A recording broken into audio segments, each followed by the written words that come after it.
ദൈവനാമത്തിന് മഹത്വം ഉണ്ടായിരിക്കട്ടെ. എന്നെ കേൾക്കുന്ന നിങ്ങളെ ഓരോരുത്തരും ഞാൻ വീണ്ടും വരുന്നവനായ യേശുക്രിസ്തുവിൻ്റെ നാമത്തിലുള്ള എൻ്റെ സ്നേഹവന്ദനത്തെ ഞാൻ അറിയിക്കുകയാണ്. ഏതൊരു ശുശ്രൂഷകനെ പോലെയും എൻ്റെയും ഹൃദയത്തിലെ ഏറ്റവും വലിയ ആഗ്രഹമാണ് ക്രിസ്തുവേശുവിനാൽ വീണ്ടെടുക്കപ്പെട്ട ദൈവത്തിൻ്റെ മക്കളായിത്തീരുന്ന ഓരോരുത്തരും ദൈവത്താലുള്ള സകലവിധ അനുഗ്രഹങ്ങളാലും അനുഗ്രഹിക്കപ്പെട്ടവരായിരിക്കണം എന്നുള്ളതാണ് എൻ്റെയും ആഗ്രഹം. പക്ഷെ നമ്മുടെ ആത്മീയ ഗോളത്തിൽ മനസ്സിലാക്കാൻ കഴിയുന്നത് യഥാർത്ഥത്തിലുള്ള ക്രിസ്തു മുഖാന്തരമുള്ള അനുഗ്രഹങ്ങളെ അനുഭവിപ്പാൻ കഴിയാതെ വളരെ ബുദ്ധിമുട്ടിലും പ്രയാസത്തിലൂടെയും പോകുന്ന വിശ്വാസികളായിട്ടുള്ള അനേകരെ കാണാനായിട്ട് കഴിഞ്ഞിട്ടുണ്ട്. അപ്പോൾ അതിനെല്ലാം കാരണങ്ങൾ എന്താണെന്നുള്ളതാണ് നമ്മൾ തിരിച്ചറിയേണ്ടത്. അതിനെല്ലാം കാരണം ഒന്നേ ഉള്ളൂ. ഞാൻ എപ്പോഴും പറയാറുള്ളത് പോലെ നമ്മളെ ദൈവം വിളിച്ചു വേർതിരിച്ചു, നമ്മളെ ക്രിസ്തുവിൽ നമ്മളെ വീണ്ടെടുത്ത് നമ്മളാക്കി വെച്ചിരിക്കുന്നത് ദൈവരാജ്യത്തിലാണ്. ദൈവരാജ്യത്തിലാണെങ്കിൽ നമ്മൾ ദൈവത്താലുള്ള സകല അനുഗ്രഹങ്ങൾക്കും നമ്മൾ അവകാശികളാണ്. പക്ഷേ പലപ്പോഴും ഇത് നമുക്ക് അനുഭവിപ്പാൻ കഴിയുന്നില്ല. ഞാൻ എൻ്റെ ശുശ്രൂഷയിലൂടെ ഞാൻ നിങ്ങളോട് എപ്പോഴും സംസാരിക്കാനും വെളിപ്പെടുത്തി തരാനും ഞാൻ ആഗ്രഹിക്കുന്നത് ഇതിനു വേണ്ടി നമ്മൾ എന്ത് ചെയ്യണം എന്നുള്ളതിനെ കുറിച്ചിട്ടാണ്. നമ്മൾ ചെയ്യേണ്ടതായ കുറേ കാര്യങ്ങളുണ്ട്. അത് നമ്മൾ വചനം അനുസരിച്ച് നമ്മളെ ജീവിതത്തെ നമ്മൾ ക്രമീകരിക്കുക എന്നുള്ളതാണ്. പലപ്പോഴും നമ്മളെ വിശ്വാസഗോളത്തിൽ ഒരു ചിന്താഗതി ഉണ്ട്, ഞാൻ രക്ഷിക്കപ്പെട്ട് ഞാൻ ഇന്ന് ദൈവ പൈതല, അതുകൊണ്ട് എല്ലാ അനുഗ്രഹങ്ങൾക്കും ഞാൻ അവകാശിയാണ്, അതെല്ലാം എൻ്റെ ജീവിതത്തിലേക്ക് വന്നുകൊണ്ടിരിക്കും എന്ന് വിശ്വസിക്കുന്ന ഒരു സാഹചര്യം നമ്മളുടെ പല സഭകളുടെ ശുശ്രൂഷ മേഖലകളിൽ ഞാൻ കണ്ടിട്ടുണ്ട്. എന്നാൽ അങ്ങനെയല്ല.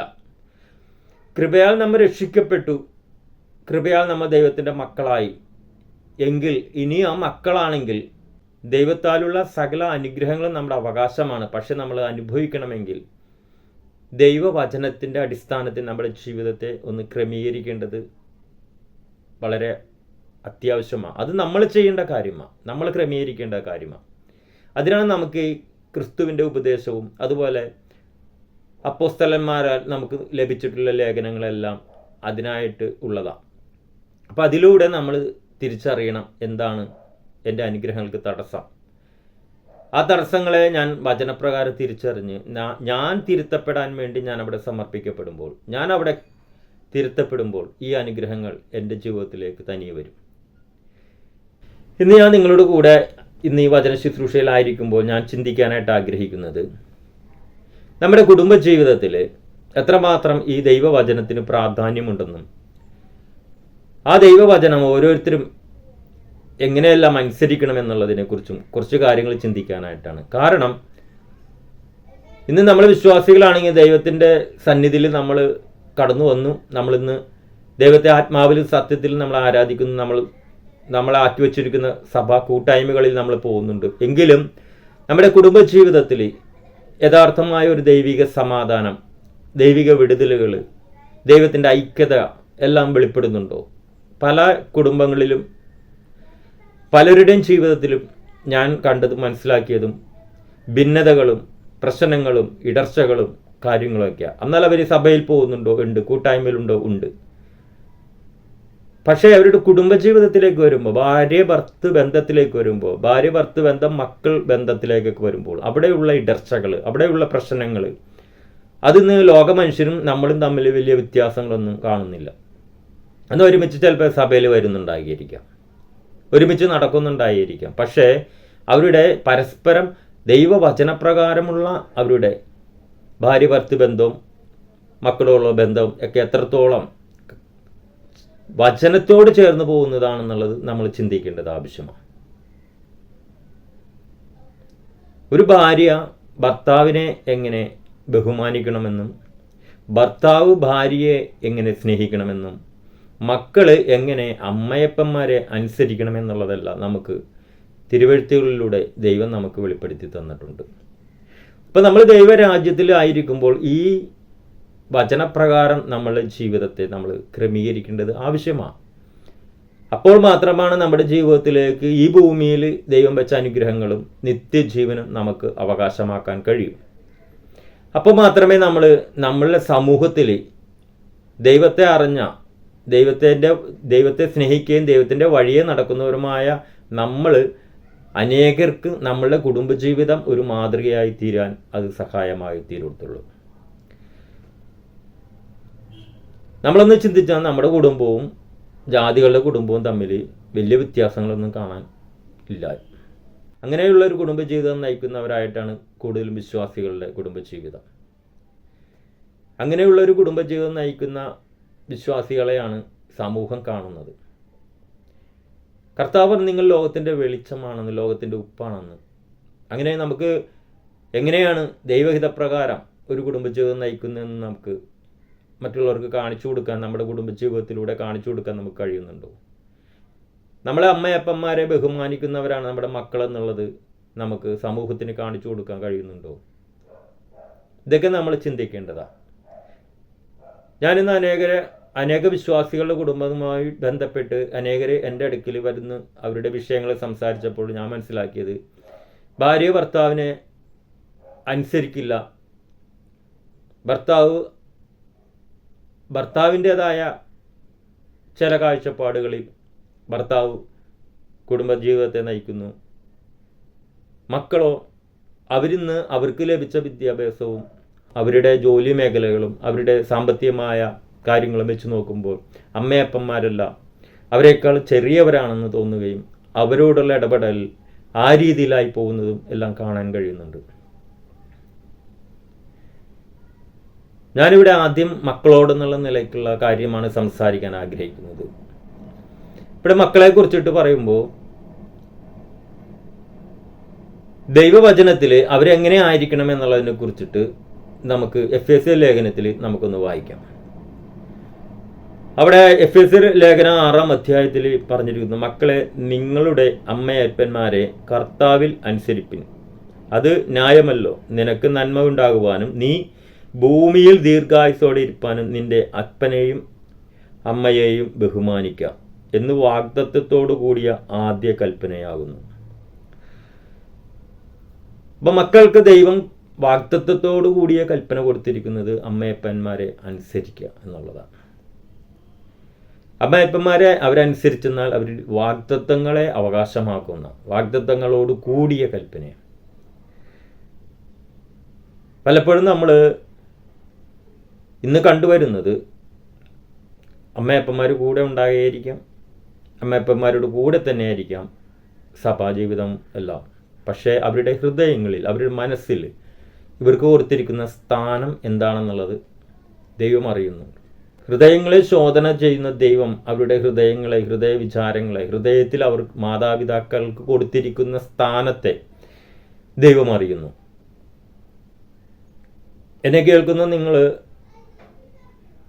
മക്കളാണെങ്കിൽ, നിങ്ങൾക്ക് മാതാപിതാക്കൾ ഉണ്ടെങ്കിൽ നിങ്ങൾ ഒന്ന് ചിന്തിക്കുക, തിരിഞ്ഞ് ചിന്തിക്കുക. നിങ്ങളുടെ ഹൃദയത്തിൽ നിങ്ങളുടെ മാതാപിതാക്കൾക്ക് കൊടുത്തിരിക്കുന്ന സ്ഥാനം എന്താണ്? ഇവിടെ നമ്മൾ വായിക്കുന്നത്, മക്കളെ നിങ്ങളുടെ അമ്മയപ്പന്മാരെ കർത്താവിൽ അനുസരിപ്പിൻ, അത് ന്യായമല്ലോ.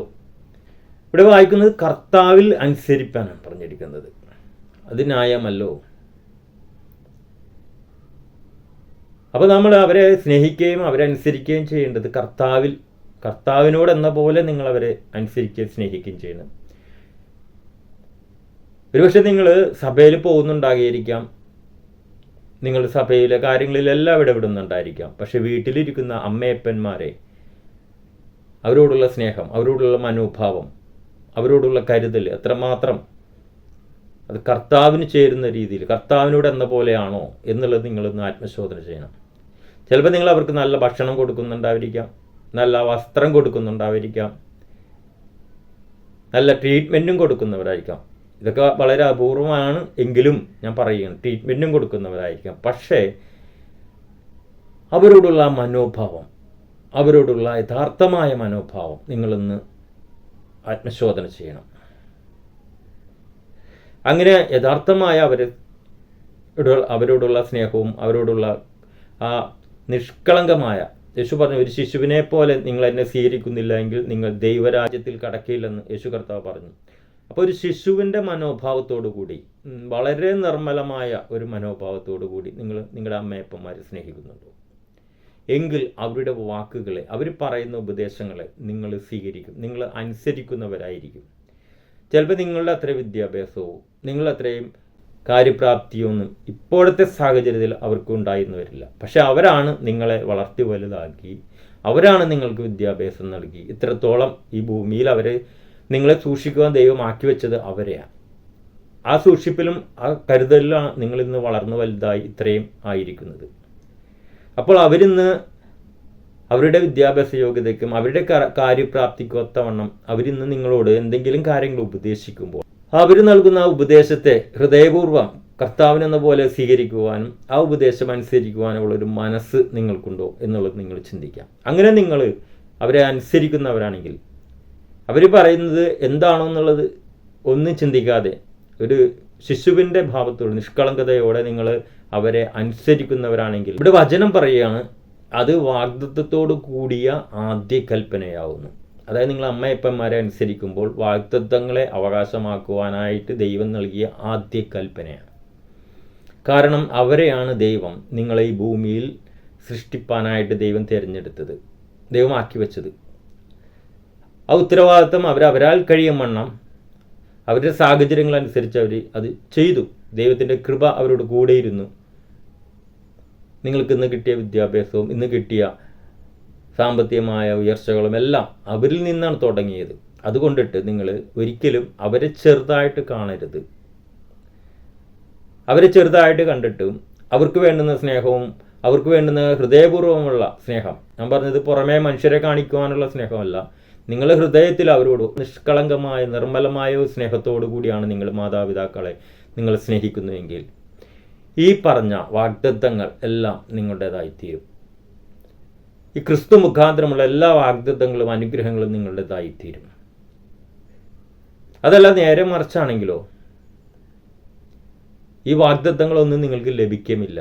അപ്പോൾ നമ്മൾ കൂട്ടായ്മയിൽ പോകുന്നുണ്ട്, നമ്മളെല്ലാ കാര്യങ്ങളിലും ഇടപെടുന്നുണ്ട്, സഭയുടെ എല്ലാ വിഷയങ്ങളിലും ഇടപെടുന്നുണ്ട്, മറ്റുള്ളവർക്ക് നമ്മൾ ചിലപ്പോൾ സഹായങ്ങളൊക്കെ ചെയ്തു ഉണ്ടായിരിക്കാം. പക്ഷേ യഥാർത്ഥമായ അനുഗ്രഹങ്ങൾ, യഥാർത്ഥമായ ദൈവിക സ്വസ്ഥത, യഥാർത്ഥമായ ദൈവിക സമാധാനം, യഥാർത്ഥമായ ദൈവത്താലുള്ള അനുഗ്രഹങ്ങൾ അനുഭവിപ്പാൻ നിങ്ങൾക്ക് കഴിയത്തില്ല. അപ്പോൾ ഇവിടെ മക്കൾക്ക് അമ്മയപ്പന്മാരോടുള്ള ഉത്തരവാദിത്തം വേറൊന്നുമല്ല, അവരെ കർത്താവിൽ എന്ന പോലെ അനുസരിക്കുക. അനുസരണമാണ്, മാതാപിതാക്കളോടുള്ള അനുസരണമാണ് നിങ്ങളുടെ ജീവിതത്തിൽ ദൈവത്താലുള്ള സകല വാഗ്ദത്തങ്ങളും നിങ്ങളുടെ ജീവിതത്തിലേക്ക് കടന്നു വരുവാനായിട്ട് ഇടയാക്കുന്നത്. ഒരിക്കൽ കൂടി ഞാൻ പറയാം, ചിലപ്പോൾ നിങ്ങളിപ്പോൾ ആയിരിക്കുന്ന നിങ്ങളുടെ വിദ്യാഭ്യാസ യോഗ്യതയ്ക്കും നിങ്ങളുടെ സാമ്പത്തികമായ മേഖലകൾക്ക് ഒത്തവണ്ണം ഒരു കാര്യപ്രാപ്തിയോ മറ്റോ അവർക്കുണ്ടായില്ലായിരിക്കാം. എങ്കിലും നിങ്ങൾ ഒരു ദൈവ പൈതൽ എന്നുള്ള നിലക്ക്, ദൈവരാജ്യത്തിനകത്ത് ഉള്ള ഒരു വ്യക്തി എന്നുള്ള നിലക്ക് നിങ്ങൾ ഈ വചനപ്രകാരം നിങ്ങളുടെ മാതാപിതാക്കന്മാരെ സകലത്തിലും കർത്താവിനെന്ന പോലെ അനുസരിക്കണം. അത് നിങ്ങളുടെ എല്ലാവിധ അനുഗ്രഹങ്ങൾക്കും അത് കാരണമായി തീരും. അടുത്തതായി ഞാൻ ഭാര്യമാരെ കുറിച്ചിട്ടുള്ള കാര്യമാണ് സംസാരിക്കാൻ ആഗ്രഹിക്കുന്നത്. നമുക്കത് വചനത്തിൽ തന്നെ നമുക്ക് നോക്കാം. അതിനായി നമുക്ക് എഫേസ്യ ലേഖനം അതിൻ്റെ 22 മുതൽ, ഇത് ഇന്ന് നമ്മളുടെ വിശ്വാസികളുടെ കുടുംബജീവിതത്തിൽ ഭാര്യ ഭർത്തൃ ബന്ധത്തിൽ എത്രമാത്രം ഭിന്നത, എത്രമാത്രം വിഷയങ്ങളുണ്ടെന്നുള്ളത് നമ്മൾ തിരിച്ചറിയാനായിട്ട് നമുക്കിടയാകണം. നിങ്ങൾ ചിലപ്പോൾ ഒരുമിച്ച് ആരാധനയ്ക്ക് പോകുന്നുണ്ടായിരിക്കാം, ഒരുമിച്ച് കൂട്ടായ്മകളിലെല്ലാം പങ്കെടുക്കുന്നുണ്ടായിരിക്കാം. പക്ഷേ നിങ്ങളുടെ ഹൃദയങ്ങളിൽ ഭാര്യയ്ക്ക് ഭർത്താവിനോടുള്ള സ്നേഹവും അസമർപ്പണവും അനുസരണവും ആ കീഴ്പ്പെടലെല്ലാം എത്രമാത്രം ഉണ്ട് എന്നുള്ളത് ഒന്ന് ആത്മശോധന ചെയ്യേണ്ടത് വളരെ അത്യാവശ്യമാണ്. എന്താണെന്ന് വെച്ചെന്നാൽ നമ്മളായിരിക്കുന്ന ദൈവരാജ്യത്തിൻ്റെ വ്യവസ്ഥകളാണ് ഇവിടെ നമ്മൾ ഈ വചനത്തിലൂടെ വായിക്കുന്നത്. ഇവിടെ നമുക്ക് പലതും പറയാനുണ്ടായിരിക്കാം, പല ന്യായീകരണങ്ങളും പറയാനുണ്ടായിരിക്കാം. ഭർത്താവിനെ ഞാൻ അനുസരിക്കാത്തത് ഇന്നതുകൊണ്ടാണ്, അയാൾ ഇങ്ങനെ ആയതുകൊണ്ടാണ്, അയാൾ അങ്ങനെ ആയതുകൊണ്ടാണ്. ശരിയാ, എന്താണെങ്കിലും ദൈവരാജ്യത്തിലേക്ക് വരുമ്പോൾ, ദൈവസന്നിധിയിലേക്ക് വരുമ്പോൾ ഇതൊന്നും ദൈവസന്നിധിയിൽ ന്യായങ്ങളല്ല. ദൈവം ഇങ്ങോട്ട് പറഞ്ഞിരിക്കുന്നത് നമ്മൾ അങ്ങോട്ട് അനുസരിക്കുക, അല്ലാതെ ദൈവസന്നിധിയിൽ തട്ടാമുട്ടി ന്യായങ്ങളും കൊണ്ടൊന്നും അങ്ങോട്ട് ചെല്ലാൻ നിൽക്കരുത്. കാരണം ഇത് ദൈവരാജ്യമാണ്, ഈ രാജ്യത്തിൻ്റെ നിയമമാണ്. ഇവിടെ നമുക്ക് നോക്കാം, ആദാമും ഔവയും പാപം ചെയ്തപ്പോൾ സംഭവിച്ച ഒരു വിഷയത്തെ നമുക്കൊന്ന് ചിന്തിക്കാം. ഉൽപ്പത്തി പുസ്തകത്തിലാണത്. അവിടെ ദൈവം വന്നിട്ട് ആദാമിനോട് ചോദിക്കും, ഞാൻ നിന്നോട് കൽപ്പിച്ച കനി നീ തിന്നോ എന്ന് ചോദിക്കുമ്പോൾ ആദാം പറയുന്നൊരു കാര്യമുണ്ട്, നീ എനിക്ക് തുണയായി തന്ന സ്ത്രീ തന്നു, ഞാനത് തിന്നു. അപ്പോൾ അവിടെ നീ എനിക്ക് തുണയായി തന്നെന്ന് പറഞ്ഞപ്പോഴേക്കും അവിടെ ദൈവം കുറ്റക്കാരനായി മാറി ശരിക്കും പറഞ്ഞു. അതിനുശേഷം ദൈവം ഔവയോട് ചോദിക്കുക. അവയോട് ചോദിക്കുമ്പോൾ ഔവ പറയുന്നത്, പാമ്പെന്നെ ഉപായത്താൽ ചതിച്ചു. അവിടെ പാമ്പിനായി കുറ്റം. എന്നാൽ ഇവർ രണ്ടുപേരും ചെയ്തു പോയി, ദൈവമേ ക്ഷമിക്കണമെന്ന് ഏറ്റു പറഞ്ഞിരുന്നുവെങ്കിൽ ദൈവം അവരോട് ക്ഷമിച്ചാണ്. പക്ഷെ ഇവർ പരസ്പരം പഴിചാരി അങ്ങോട്ടും ഇങ്ങോട്ടും. ഇവിടെ ആദാം പഴിചാരിയപ്പോൾ ശരിക്കും പറഞ്ഞാൽ ദൈവവും കൂടി അതിൽ പെട്ട്. അവയാണെങ്കിൽ അത് പിശാചിൻ്റെ മേൽ വെച്ചു. ഇന്ന് നമ്മുടെ കുടുംബജീവിതത്തിലും ഇതൊക്കെ തന്നെ സംഭവിക്കുന്നത്. നമ്മുടെ കുടുംബജീവിതത്തിലേക്ക് നമുക്ക് തിരിഞ്ഞു വന്നാൽ ഇതൊക്കെ കാണാൻ കഴിയും. നമുക്കതിനായിട്ട് ഈ പറഞ്ഞ പോലെ എഫേസ്യ ലേഖനം 22 മുതലുള്ള കാര്യങ്ങൾ നമുക്ക് വായിക്കാം. ഭാര്യമാരെ കർത്താവിന് എന്ന പോലെ സ്വന്തം ഭർത്താക്കന്മാർക്ക് കീഴടങ്ങുവിൻ. ക്രിസ്തു ശരീരത്തിന്റെ ശിക്ഷിതാവായി സഭയ്ക്ക് തലയാവുന്നത് പോലെ ഭർത്താവ് ഭാര്യയ്ക്ക് തലയാവുന്നു. എന്നാൽ സഭ ക്രിസ്തുവിന് കീഴടങ്ങിയിരിക്കുന്നത് പോലെ ഭാര്യമാരും ഭർത്താക്കന്മാർക്ക് സകലത്തിനും കീഴടങ്ങിയിരിക്കണം. അപ്പോൾ ഇവിടെ ഈ വചനം നമുക്കിവിടെ അപ്പോസ്തലൻ തരുമ്പോൾ അവിടെ ക്രിസ്തുവിനെയും സഭയെയും ചൂണ്ടിക്കാണിച്ചുകൊണ്ടിട്ടാണ് തരുന്നത്. അപ്പോൾ ഭാര്യമാരോട് പറഞ്ഞ കർത്താവിന് എന്ന പോലെ സ്വന്തം ഭർത്താക്കന്മാർക്ക് കീഴടങ്ങുവീൻ. ഇത് കേൾക്കുന്ന ഭാര്യമാരായിട്ടുള്ളവരുണ്ടെങ്കിൽ നിങ്ങൾ ചിന്തിക്കണം, ഞാൻ അങ്ങനെയാണോ? കർത്താവിന് എന്ന പോലെ ഞാൻ എൻ്റെ ഭർത്താവിന് കീഴ്പ്പെട്ടിരിക്കുന്ന ഒരു വ്യക്തിയാണോ എന്ന് എന്നെ കേൾക്കുന്ന ഒരു ഭാര്യ ആണെങ്കിൽ നിങ്ങൾ ചിന്തിക്കേണ്ടത് വളരെ ആവശ്യമാണ്. ഞാൻ നേരത്തെ പറഞ്ഞ പോലെ നിങ്ങൾ ചിലപ്പോൾ സഭയിൽ ഭയങ്കര ആക്റ്റീവായിരിക്കും, ദൈവിക കാര്യങ്ങളിലെല്ലാം നിങ്ങൾ പങ്കെടുക്കുന്നവരായിരിക്കും. പക്ഷെ വീട്ടിൽ നിങ്ങൾ നിങ്ങളുടെ ഭർത്താവിന് കീഴടങ്ങിയിരിക്കുന്നതാണോ? അങ്ങനെ ഒരു സ്വഭാവം നിങ്ങൾക്കുണ്ടോ? ഇല്ലെങ്കിൽ നിങ്ങൾ ദൈവരാജ്യത്തിന് പുറത്താണ്.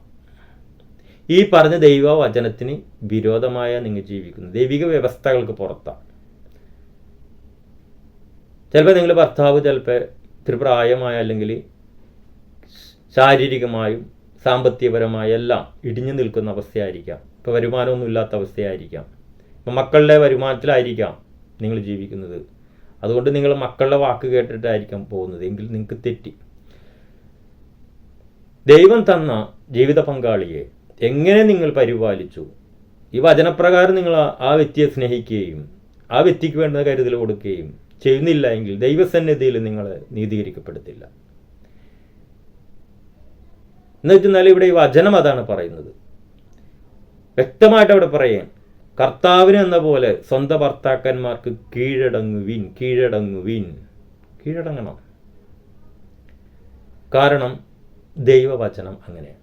അപ്പം ഈ വചനപ്രകാരം നമ്മൾ നോക്കിയെന്നാൽ ഭാര്യ ഭർത്താവിന് സകലത്തിനും കീഴ്പ്പെട്ടിരിക്കണം. അപ്പോഴേ നമ്മൾ ഈ പറഞ്ഞ ദൈവരാജ്യത്തിൻ്റെ അനുഗ്രഹങ്ങൾ, സൗഖ്യങ്ങൾ, വിടുതലുകളെല്ലാം നമ്മുടെ ജീവിതത്തിലേക്ക് വരത്തുള്ളൂ. പലപ്പോഴും സഭയിൽ പോയിട്ട് കൂട്ടായ്മയിൽ കൂടിയിട്ടും ദൈവദാസന്മാരെ കൊണ്ട് പ്രാർത്ഥിപ്പിച്ചിട്ടൊന്നും ഇതൊന്നും വിടുതൽ സംഭവിക്കാത്തതിന് കാരണം ആരുടെയും കുഴപ്പമല്ല, ഈ വചനപ്രകാരം നമ്മുടെ ജീവിതത്തെ ക്രമീകരിക്കാത്തതിൻ്റെ കുഴപ്പമാണ്. എന്നിട്ട് നമുക്ക് ഞാൻ താഴത്തേക്ക് വായിക്കാം. ഭർത്താക്കന്മാരോട് പറയണ്, ക്രിസ്തു സഭയെ സ്നേഹിച്ചതുപോലെ നിങ്ങളുടെ ഭാര്യമാരെ സ്നേഹിപ്പിൻ. അപ്പോൾ ഇവിടെ ഭർത്താക്കന്മാർ ഭാര്യയെ സ്നേഹിക്കേണ്ടത് ക്രിസ്തു സഭയെ സ്നേഹിച്ചതുപോലെ സ്നേഹിക്കണം. ജഡപ്രകാരമുള്ള സ്നേഹം അല്ലത്. ക്രിസ്തു സഭയെ സ്നേഹിക്കുന്നത് ഒരു ജഡിക സ്നേഹമല്ല, അതൊരു ആത്മീയ സ്നേഹമാണ്. എന്നാൽ അതിലുണ്ടോ? ഉണ്ട്. ദയവുണ്ട്, ദൈവത്തിൻ്റെ കൃപയുണ്ട്, ദൈവത്തിൻ്റെ മനസ്സലിവുണ്ട്, ദൈവത്തിൻ്റെ സ്നേഹമുണ്ട്. ഇതെല്ലാം ഉൾക്കൊണ്ടുകൊണ്ട് തന്നെയാണ് ക്രിസ്തു സഭയെ സ്നേഹിക്കുന്നത്. അല്ലെങ്കിൽ ഇന്ന് രക്ഷിക്കപ്പെട്ട സഭയിലായിരിക്കുന്ന നമ്മളാരും ഇന്ന് ആ നീതിയിലുള്ള, ആ നമ്മൾ ആരും ദൈവത്താലുള്ള ഒരു അനുഗ്രഹങ്ങൾ ഇന്ന് നമ്മൾ അനുഭവിക്കത്തില്ല. നമ്മൾ ദൈവസന്നിധി പെർഫെക്റ്റ് ആയതുകൊണ്ടൊന്നും അല്ല ഇന്ന് നമ്മൾ അനുഗ്രഹിക്കപ്പെടുന്നത്, ദൈവത്തിൻ്റെ കൃപയാൽ തന്നെയാണ്. നമ്മളെ കുറവുകളായി കാണാതെ ഇന്ന് നമ്മളെ ക്രിസ്തു സ്നേഹിക്കുന്നു, ദൈവം സ്നേഹിക്കുന്നു. ദൈവം നമുക്ക് വേണ്ടുന്നതെല്ലാം തക്ക സമയത്ത് നമുക്ക് കരുതലായി തരുന്നു. നമുക്ക് വേണ്ടുന്നതെല്ലാം തക്ക സമയത്ത് ദൈവം തരുന്നത് കൊണ്ട് തന്നെ നമ്മൾ നിലനിൽക്കുന്നത്. എന്നാലിവിടെ നമ്മൾ വായിക്കുന്നത്, ക്രിസ്തു സഭയെ സ്നേഹിച്ചതുപോലെ നിങ്ങളുടെ ഭാര്യമാരെ സ്നേഹിപ്പിൻ. അപ്പോൾ ക്രിസ്തു സഭയെ സ്നേഹിച്ച പോലെ തന്നെ അവരുടെ മനസ്സിലും സ്നേഹവും ദയവും എല്ലാം നമ്മൾ കാണിക്കണം. പക്ഷേ അതിനപ്പുറത്തേക്ക് വേറൊരു കാര്യം കൂടി പറയുന്നുണ്ട്. ക്രിസ്തു സഭയെ സ്നേഹിച്ച സ്നേഹത്തെക്കുറിച്ചിട്ട് പറയുന്ന വേറൊരു കാര്യം കൂടി നമ്മൾ ശ്രദ്ധിക്കേണ്ടതായിട്ടുണ്ട്. അവൻ അവളെ വചനത്തോടു കൂടിയ ജലസ്നാനത്താൽ വെടിപ്പാക്കി വിശുദ്ധീകരിക്കേണ്ടതിന് കറ, ചുളുക്കം മുതലായത് ഒന്നുമില്ലാതെ സഭയെ ശുദ്ധയും നിഷ്കളങ്കയുമായി തനിക്ക് തന്നെ തേജസ്സോടെ മുൻനിർത്തേണ്ടതിന് തന്നെത്താൻ അവൾക്ക് വേണ്ടി ഏൽപ്പിച്ചു കൊടുത്തു. അപ്പൊ ഇവിടെ പറയുന്നത് എന്താണെന്ന് നമുക്കൊന്നും കൂടി ശ്രദ്ധിച്ച് വായിക്കട്ടെ.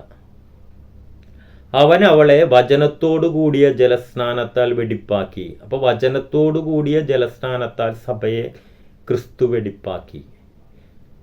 അതാണ് ക്രിസ്തു നമുക്ക് രക്ഷിക്കപ്പെട്ട ദൈവസഭയിലായ നമ്മളെങ്ങനെ ജീവിക്കണം എന്നുള്ളതിനെ കുറിച്ച് ക്രിസ്തു നമുക്ക് ഉപദേശങ്ങൾ നൽകിയിട്ടുണ്ട്. അതുപോലെ അപ്പോസ്തലന്മാരാലും നമുക്ക് ലേഖനങ്ങളിലൂടെയും ഉപദേശങ്ങൾ കിട്ടി. ഇതിപ്പോൾ നമ്മൾ പൗലോസ് അപ്പോസ്തലൻ നൽകുന്ന ഉപദേശമാണ്. ഇത് ദൈവരാജ്യത്തിൻ്റെ തന്നെ ഉപദേശമാണ്. പക്ഷെ ആദ്യത്തെ ഉപദേശം ക്രിസ്തുവിൻ്റെ ഉപദേശമാണ്. ആദ്യം സഭയിൽ ഉണ്ടാകേണ്ടത് ക്രിസ്തുവിൻ്റെ ഉപദേശമാണ്. അതാണ് സഭയുടെ അടിസ്ഥാന ഉപദേശം. അതിനുശേഷം സഭയിൽ അപ്പോസ്തലന്മാർ നൽകിയ ഉപദേശങ്ങളാണ് നമ്മളിന്ന് വായിക്കുന്ന ലേഖനങ്ങൾ. ഇപ്പോൾ നമ്മൾ ധ്യാനിക്കുന്നത് ലേഖനത്തിൽ നിന്നുള്ള ഉപദേശമാണ്. അപ്പോൾ ലേഖനത്തിൽ നിന്ന് അപ്പോസ്തലൻ പൗലോസ് പറയുന്നത് എന്തെന്നാ, ക്രിസ്തു എങ്ങനെ ഉപദേശിച്ചെന്നാണ് നമ്മളിവിടെ വായിക്കുന്നത്. അവൻ അവളെ സഭയെ വചനത്തോടു കൂടിയ വചനത്തോടു കൂടിയ ജലസ്നാനത്താൽ വചനത്തോടു കൂടിയ ജലസ്നാനം, വചനത്താൽ ശുദ്ധീകരിക്കപ്പെടാൻ, കഴുകപ്പെടാൻ. നമുക്കറിയാം, നമ്മൾ യേശു ക്രിസ്തുവിനോട് ചേരുവാൻ സ്നാനമേൽക്കുമ്പോൾ അവിടെ നമ്മളുടെ ജീവിതത്തിൽ എന്താ സംഭവിക്കുന്നത്? ഒരു അടക്ക ശുശ്രൂഷ നടക്കുന്നത്. ഇനി ജഡത്തെ അല്ല, ആത്മാവിനെ അത്ര അനുസരിച്ച് നടക്കാനാണ് നമ്മളെ ദൈവം ആക്കി വച്ചിരിക്കുന്നത് ഈ ഭൂമിയിൽ. അപ്പോൾ അവിടെ ഇതാണ് പറയുന്നത്, വചനത്തോടു കൂടിയ ജലസ്നാനത്താൽ വെടിപ്പാക്കി ശുദ്ധീകരിക്കേണ്ടതിന് കറ, ചുളുക്കം മുതലായത് ഒന്നുമില്ലാതെ സഭയെ ശുദ്ധയും നിഷ്കളങ്കമായി തനിക്ക് തന്നെ തേജസ്സോടെ മുൻനിർത്തേണ്ടതിനും തന്നെത്താൻ അവൾക്ക് വേണ്ടി ഏൽപ്പിച്ചു കൊടുത്തു. എന്നിട്ട് താഴേക്ക് വായിക്കുകയാണ്, അവണ്ണം തന്നെ ഭർത്താക്കന്മാരും തങ്ങളുടെ ഭാര്യമാരെ സ്വന്തം ശരീരങ്ങളെപ്പോലെ സ്നേഹിക്കേണ്ടതാവുന്നു.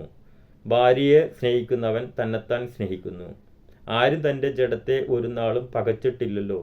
ക്രിസ്തുവും സഭയെ ചെയ്യുന്നത് പോലെ അതിനെ പോറ്റി പുലർത്തുകയത്ര ചെയ്യുന്നത്. നാം അവൻ്റെ ശരീരത്തിൻ്റെ അവയവങ്ങളല്ലോ. അത് നിമിത്തം ഒരു മനുഷ്യൻ അപ്പനെയും അമ്മയെയും വിട്ട് ഭാര്യയോട് പറ്റിച്ചേരും, ഇരുവരും ഒരു ദേഹമായിത്തീരും. ഈ മർമ്മം വലിയത്. ഞാൻ ക്രിസ്തുവിനെയും സഭയെയും ഉദ്ദേശിച്ചത്രേ പറഞ്ഞത്.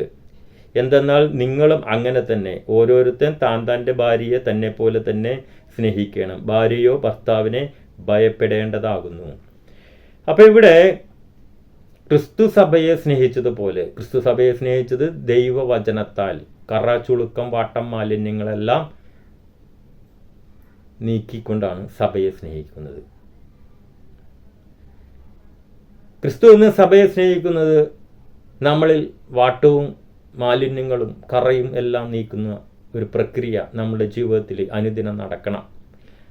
നമ്മൾ സഭയിൽ കൂട്ടായ്മയിൽ പോകുമ്പോൾ ക്രിസ്തുവിൻ്റെ ഉപദേശം നമുക്ക് ലഭിക്കുക, ഉപദേശം നമുക്ക് വേണ്ടി വരുന്നതിൻ്റെ കാരണം ഇതാണ്. നമ്മളുടെ പുറത്തെ മനുഷ്യനിലുള്ള കറയും ചുളുക്കവും വാട്ടവും മാലിന്യങ്ങളെല്ലാം ക്രിസ്തുവിൻ്റെ വചനത്താൽ നമ്മൾ തിരിച്ചറിയുകയും അവിടെ നമ്മൾ നമ്മളെ തന്നെ ശുദ്ധി ചെയ്യുകയും വേണം. ഇത് തന്നെയാണ് ഭർത്താവിന് ഭാര്യയോടുള്ള കടപ്പാട്.